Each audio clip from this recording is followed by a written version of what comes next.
حبيباتي عاملين ايه؟ هنا بقول لكم ازيكم. بقول لكم بصوا المصيبه والقرف والمتاهه اللي انا فيها. طبعا هنا كنت كارهه عيشتي وعيشت اللي عايشينها وكنت بصوا مخنوقه من حياتي كلها. بس هعمل ايه. قدر يا جماعه، وقدر كل ست بيت يا عيني.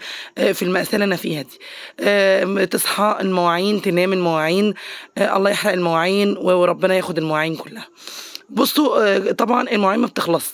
يعني مش بتبيض بتتكاثر، ما تفهموش في ايه. طبق بيجر طبق بيجر كوبايه بيكل وجوان جاب جوان وجاب حبايه.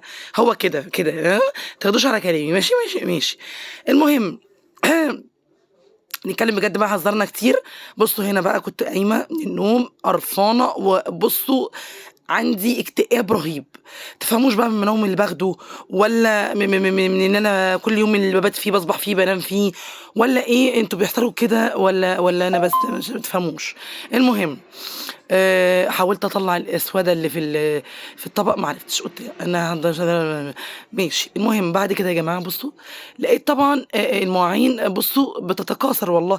انا كنت سايبه نايمه وسايبه المطبخ ده فله. بصوا، بيضه شمعة منوره. كان قشطه قشطه.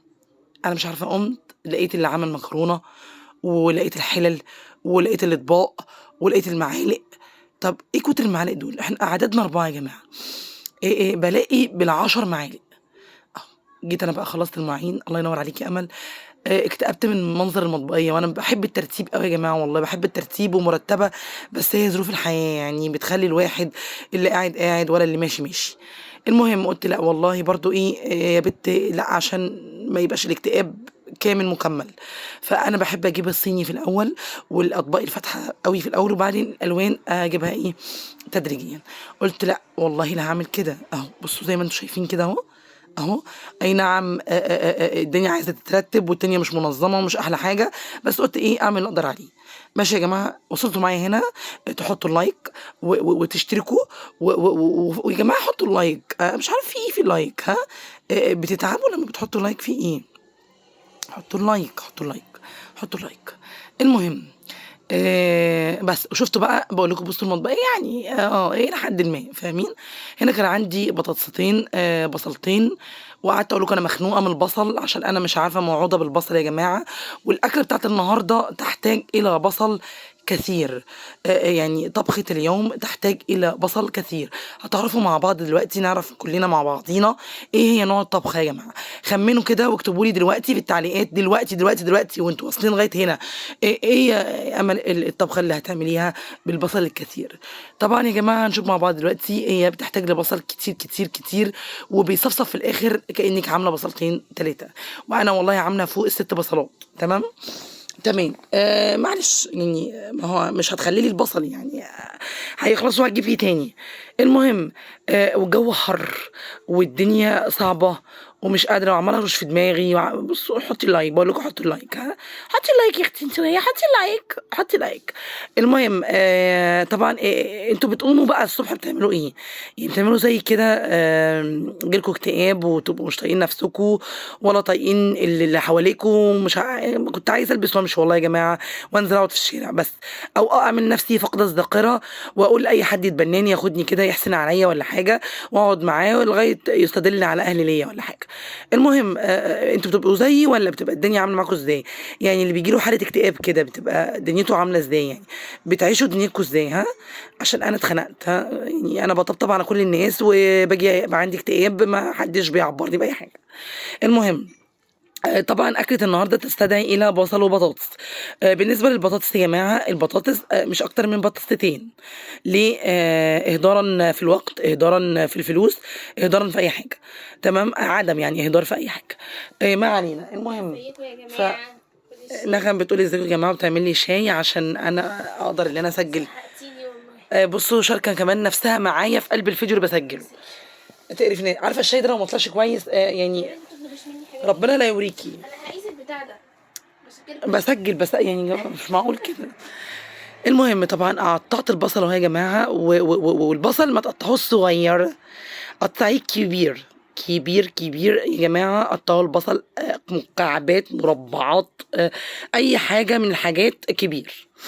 ليه يا امل؟ لان هو لما بيكش يا اختي انت وهي بيبقى مفهوش. وهي الاكله بتاعت النهارده او الطبخه بتاعت اليوم تحتاج الى بصل يبان كده يبقى باين كده في الاكله. ماشي، اعملي بس اللي بقولك عليه وخمني يا حبيبتي انا بعمل اكله ايه. المهم بصوا امل وحلاوتها وطعمتها وهي في المطبخ. بصوا البوتاجاز بيلمع. ما اعرفش يا جماعه اشتغل والله العظيم ولا اعمل اكله غير لما يبقى مطبخي زي القشطه. رخامتي قمر، مطبخي قمرين، بوتاجازي 3 قمرات، حاجتي كده فله بيضاء شمع منوره. يا بنتي حرام عليكي، بسجل، حرام عليكي، حرام عليكي، ملازماني ليه؟ بيسألوا عليكي ايه ولا عايزين يشوفوا وشك ولا يسمعوا صوتك. المهم بصوا بقى، طبعا انا مش عارفه كنت بعمل ايه، والله ما فاكره. هو انا ايه الغيبه بتاعتي دي؟ وانا كنت بعمل ايه هنا؟ بشرب من القله. شوفوا النبي، بحب القله دي قوي يا جماعه. القله دي غاليه عليا قوي وبحبها وبحب اشرب منها. عارفين انا لو عطشانه اموت والقله دي فاضيه يعني. ما هي نغم ما بتحبش الحاجه اللطيفه الجميله الصحيه. مش عارفه هي بتشربها ازاي. بشربها ازاي ولا بشرب فيها ازاي يعني؟ ازاي اصلا؟ المهم فقلت ايه، اقطع بقى اللحمه هنا. اللحمه تقطعيها مكعبات صغيره جدا عشان اكلتنا النهارده. طبعا انتوا قربتوا توصلوا انا بعمل اكل ايه. عشان اكلتنا النهارده يا جماعه بتحكي على ايه دلوقتي؟ بتحكي على ايه؟ ها؟ انت مالك بتحكي على ايه؟ المهم عشان انتوا طبعا ما تنسينيش. عشان انتوا طبعا دلوقتي اكيد هتوصلوا تشوفوا انا هعمل اكل ايه النهارده. لازم تقطعيها صغير تعملي حاجه انت مش جدا. عارفه تعملها يعني. ماشي يا جماعه مالكيش دعوه. ما تقطع، خلينيش اقطع عشان بفقد الذاكره وبنسى. طب بصوا انا بصوا السيطره، بصوا النظافه، وبصوا الجمال، بصوا والله ببقى حركات وتكات كده في المطبخ ليا. بنصح اي ست مصريه اصيله ما تعملهاش خالص. عشان يعني لا هتفيدك ولا هتضرك. المهم قطعت طبعا اللحمه كده، تقطعي حتت صغيره لطيفه جميله خفيفه صحيحه. عشان الاكله بتاعتنا اكيد انتوا دلوقتي عرفتوا او لسه هتعرفوا انا هعمل اكل ايه. طبعا انت لما تبقي قاعده في مطبخ، واقفه في مطبخ نظيف ولطيف وحاجتك كده مترتبه ومتنظمه ونظيفه وبتبرق قدامك، هيبقى عندك الطاقه الايجابيه. غير ما انت داخله لاقيه الدنيا مدربكه، حوضك مليان مواعين، هيديكي طاقه سلبيه، هتكرهي عيشتك، هتكرهي اللي انت عايشه معاهم، وهتخرجي يا مولاي كما خلقتني ومش هتعملي اي حاجه. وحتى لو عملتي اكل هيطلع من ب 60 نيله، واستغفر الله العظيم يا رب ممكن ترميه في الزباله. فعلى ايه يا جماعه؟ اهدارا للوقت، اهدارا للفلوس، اهدارا للحاجه، حاجه بقت غاليه. لا استحملي وتعالي واضغطي على نفسك، لان هي دي ظروف الحياه. انك لازم هتعملي، محدش هيرحمك ولا هيسيبوا رحمه ربنا تنزل. المهم طبعا انا مش عارفه في ايه، انا قلبت مالي كده مصلحه اجتماعيه او مش عارفه في ايه يا جماعه. المهم معلش عندي اكتئاب، معلش خدوني على قد عقلي. ما كنتش انتوا تستحملوني مين هيستحملني؟ ما كنتش انتوا هتراعوني مين هيراعيني؟ انا مكبوته والكبت باين عليا يا جماعه.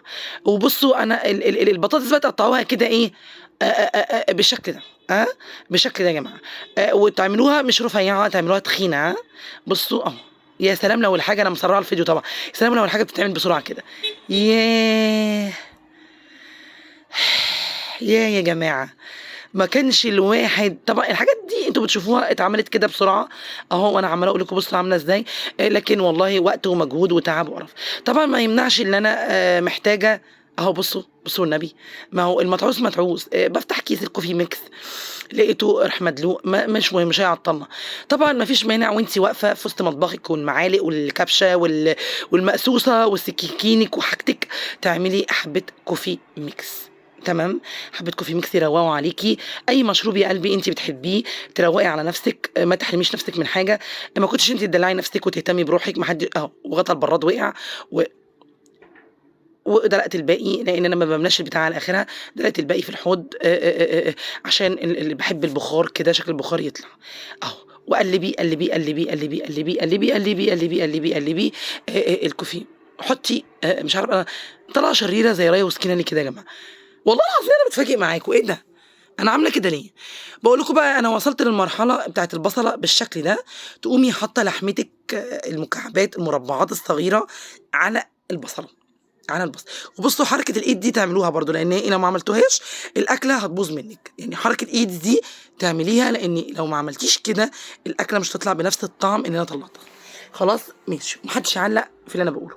وحطي لايك واشربي الكوفي ميكس. ماشي. انا بشرب شاي يا جماعه، تعالوا اشربوا شاي معايا. طبعا انا هنا مش عارفه، كنت كيس جوه كيس جوه كيس، واتخنقت واتعصبت مش عايز يتفتح. فده كله كنت عايزه اوصل لعود القرفه المنين بالسنين ده اهو، وبكسر اهو، واحاول ما فيش، مش عايز يتكسر. رحت حاطاه ورمياه. انا هقرف نفسي ليه؟ انا قرفانه خلقه ها، وباينه على وشي، يعني باينه على وشي ها. وحطي لايك، حطي لايك عشان بقول لك عود القرفه تعبني. كنت بتحطي ايه هنا يا امل؟ كنت بحط طبعا الاكله دي محتاجه لتوابل كثيره. مش طالبه معايا اقول لغه عربيه ومش عارف. بقول لك هنا ما تحطيش ملح لان دي لحمه يا قلبي ما تخش في السوا، حطيها. حطيت ورق لورا، حطيت قرفه، حطيت فلفل اسود غير مطحون، حطيت يا ربي مسمارين مستكه. القرفه بوريها لكم. هحط لامو او لامي او ليموني اللي تسموها اللي هو اسمها لومي. لومي يا جماعه، لومي. وصلنا في الاخر انها اسمها لومي. البطاطس بوريك ما تحطهاش، اصبري اصبري اصبري عليها دلوقتي. واصبري اصبري في الفلفل برضو يا جماعه. محتاجين ان احنا الحاجات دي تطلع معانا فريش، باينه في الاكله. طبعا انت دلوقتي عرفتي انا بعمل ايه، قلت لك ولا عرفتي ولا اتنيلتي؟ ما علينا. وحركه الايد دي وانت بتحطي اللومي طبعا لازم تعمليها، لان الاكله مش هتطلع حلوه خالص غير لما تعملي الحركه دي. تمام. وده كانت نص ليمونه، انا مش عارفه ارميها ولا اعمل ايه، رحت حطاها. قلت مش هتخسر. مش هتخسر يا جماعه، اللي عندك حطيه. يا سلام، بقول لكم يا سلام على الريحه، الله على ريحتها وطعمتها وجمالها. فانا دلوقتي بعمل ايه اهو؟ حطيت كل محتوياتي مقاديري. حطي بقى فلفلاتك، حركاتك، توابلك، كل حاجه انت عايزه تحطيها وتضيفيها حطيها. في ناس بتحط توم، انا ما بحطش توم يا جماعه في كباب الحله. طبعا عرفتوا ايه كباب حله. وحطيت قرن فلفلتين قلت لكم عشان يتحرق بقهم ويتحرق قلبهم، ويبقى الاكله شطه نار مولعه اهي. بصوا اهي. طبعا يا جماعه اطبخي بحب زي كده. بصي انا عامله ازاي بطبخ بحب. شفت قمه الحب اللي انا فيه؟ اطبخوا زي كده يا جماعه. الاكله تطلع معاكم لطيفه وخفيفه، وحبي اللي حواليكي وحبي نفسك. بصوا الحب اهو. حطي لايك. طبعا دلوقتي مرحله البطاطس، انا بقول لكم انا بحط البطاطس دلوقتي اهي هنا في المرحله دي، وهي خلاص شربت ميتها وهتبتدي تخش في السوا. ليه؟ عشان البطاطس بتاعتك تطلع لوحدها بوحدتها. شفتوا هنا يا جماعه بعمل ايه اهو؟ بصوا.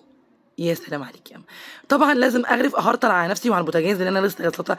بس مش هسكت برضو، هجيب الحته ومش هستنى برضو، وهجيب الفوطه واقوم ايه اعملها. لازم اهرطل يا جماعه، لازم اهرطل في كل حاجه. طبعا هنا اهو بصوا يا قلبي منك ليها. مش عارفه انا ايه ده الدوق ده، مش عارفه معمل تحرير ولا ايه، ما تاخدوش في بالكم. المهم وصلنا لان النتيجه الاخيره للايه للطبخ. طبعا مش قادره اقول لكم على الوصفه دي قد ايه جميله، قد ايه مش هتتعبك، قد ايه لطيفه ومش هتاخد منك وقت. بصوا عامله ازاي يا جماعه، والله قمر. حتتين ليمون على حتتين مخلل وتاكليها. وبص البطاطس طالعه فريش ازاي، والواحده بوحدتها مش معجنه مش باينه خالص، طالعه مطبوخه في قلب بتاع. لا لا، ما شطاره امل مش قليله. فتحطوا لايكات وتشتركوا وتكتبوا لي احلى كومنتات لاحلى طبخه ولاحلى موله ولحاله الاكتئاب اللي انا فيها يا جماعه. طبعا انا باكل والله العظيم مش يعني مجامله ليا، الاكل تحفه.